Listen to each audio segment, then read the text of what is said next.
এবারের পার্লামেন্টেই মাননীয় স্পিকার বলেছেন যে এই পার্লামেন্টে এমন এক বৈচিত্র্যময় পার্লামেন্ট যেখানে ফাঁসির মঞ্চ থেকে বেরিয়ে আসা লোকেরাও পার্লামেন্ট মেম্বার হয়েছেন। শেখ হাসিনার আগে যখন কারাগার থেকে বের হলাম তখনও আমাদের অ্যানি ভাই, বর্তমান তথ্যমন্ত্রী জহিরুদ্দিন স্বপন, দীর্ঘদিন আমরা একই কারাগারে একই সঙ্গে খেয়েছি, এক জায়গায় থেকেছি। আবার হাসিনার পতনের আগে আগে যখন আবার আমরা জুলাইয়ের আন্দোলনে গ্রেফতার হলাম, তখন ডিবি অফিসে রিমান্ডে শেষ 5ই আগস্টের সময়ও আমি অ্যানি ভাই সহ অনেক কেন্দ্রীয় নেতৃবৃন্দ আমরা তখন কারাগারেই ছিলাম।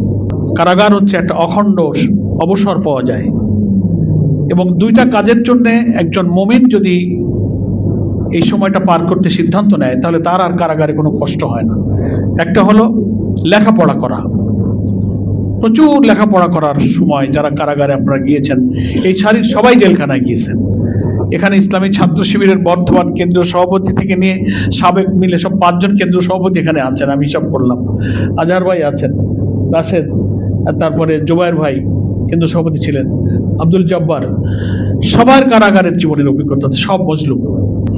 আজহার ভাই ফাঁসির দণ্ড নিয়ে যখন ছিলেন, আমি আমার এই বইয়ের মধ্যে লিখেছি সে স্মৃতি। আজহার ভাইয়ের অনেক অসাধারণ উক্তি বিভিন্ন আলোচনায় উনি করতেন, সেটাই বইয়ের মধ্যে ইনশাল্লাহ আপনারা পড়লে পাবেন। তো আমি কথা সংক্ষেপ করতে চাই যে আপনাদের সবার কাছে আমি দোয়া চাই। বইগুলোর মধ্যে কি আছে, সব বইগুলো আমার কারা জীবনে লেখা,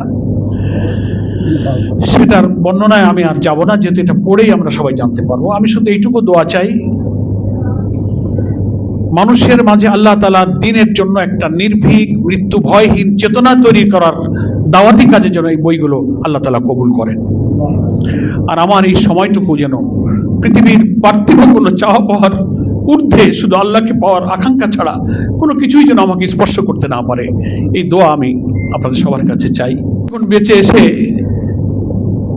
পার্লামেন্টে কথা বলতে পারছেন। বিএনপির আর এক নেতা লুৎফুজ্জামান বাবর, তিনিও কিন্তু ফাঁসির দণ্ড নিয়ে কারাগারে ছিলেন, তিনিও মুক্তি পেয়ে কিন্তু এমপি হয়েছেন। আব্দুল সালাম পিন্টু, ফাঁসির দণ্ডপ্রাপ্ত প্রায় 3 জন এখন পার্লামেন্টে, নাকি অ্যানি ভাই? এই 3 জনই মনে হয় হবে। এটা বিরাট ব্যাপার।